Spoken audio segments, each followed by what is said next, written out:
छत्तीसगढ़ के रायगढ़ जिले की 65 वर्षीय ध्यानाबाई बरेठ की आंखों के आंसू अब सूख चुके हैं। सिस्टम की बेरुखी, गरीबी की मार और बेबसी का बोझ लिए यह बुजुर्ग महिला दर दर की ठोकरें खा रही है। ना कोई पक्का ठिकाना है, ना सिर छुपाने की जगह।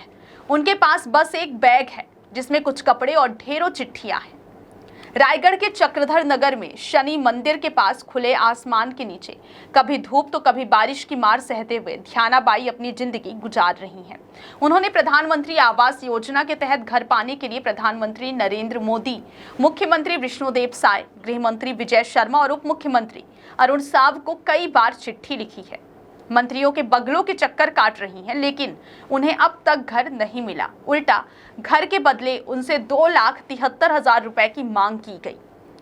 ध्यानाबाई बताती हैं कि उनकी वृद्धा पेंशन ही एकमात्र सहारा है, जिससे 2 वक्त की रोटी भी मुश्किल से नसीब होती है। फिर भी हर महीने जैसे तैसे ट्रेन पकड़कर रायपुर आती हैं और मंत्रियों के बगलों के बाहर घंटों बैठी रहती हैं। कभी गार्ड कहता है मंत्री बाहर हैं, तो कभी बिना जवाब के ही उन्हें लौटा दिया जाता है। ध्यानाबाई की बस इतनी सी इच्छा है कि जीते जी सरकार उन्हें एक मकान दे दे ताकि वह अपना बुढ़ापा शांति से बिता सके। उन्होंने यह तक कहा कि उनकी मौत के बाद वह मकान सरकार वापस ले ले। यही उनकी अंतिम इच्छा है। रायगढ़ नगर निगम के दफ्तरों के कई चक्कर लगा चुकी ध्यानाबाई बेहद परेशान हैं। पिछले साल आवास योजना में उन्हें मकान आवंटित हुआ था, मगर 2,73,000 रुपए जमा करने की शर्त रखी गई। इतनी बड़ी रकम ना होने के कारण उन्हें मकान नहीं मिल सका। इसी वजह से यह बुजुर्ग महिला देश के प्रधानमंत्री और प्रदेश सरकार के मंत्रियों से गुहार लगा रही है। सालों पहले पति ने मारपीट कर उन्हें छोड़ दिया था, तब से वह सड़क पर ही रह रही हैं। कभी चोर उचक्के उनके बैग को टटोलते हैं, तो कभी उन्हें सड़क पर छेड़छाड़ का शिकार भी होना पड़ता है। उन्होंने बताया कि मजदूरी करने वह जम्मू कश्मीर भी गई थी, जहां बस स्टैंड पर उनके गहने और रुपए चोरी हो गए थे। जो कुछ बचा था वह पुलिस ने ले लिया। बड़ी मुश्किल से खुद को बचाकर वह वापस छत्तीसगढ़ पहुंची। 1 साल से रायगढ़ और रायपुर के बीच चक्कर काट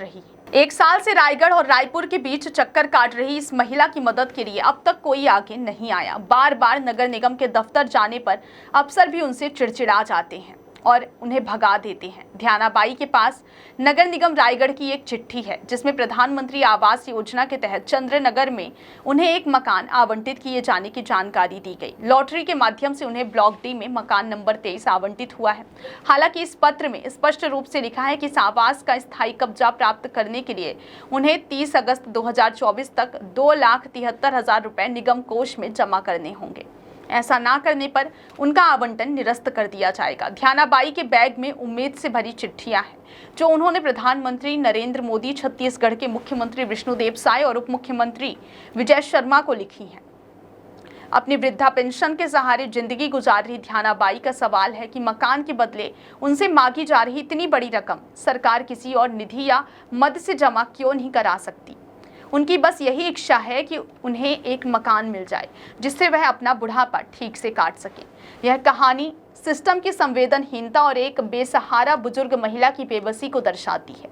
क्या सबका साथ सबका विकास का नारा ध्यानाबाई जैसी जरूरतमंदों तक नहीं पहुंचेगा? क्या सरकार उनकी अंतिम इच्छा पूरी कर पाएगी?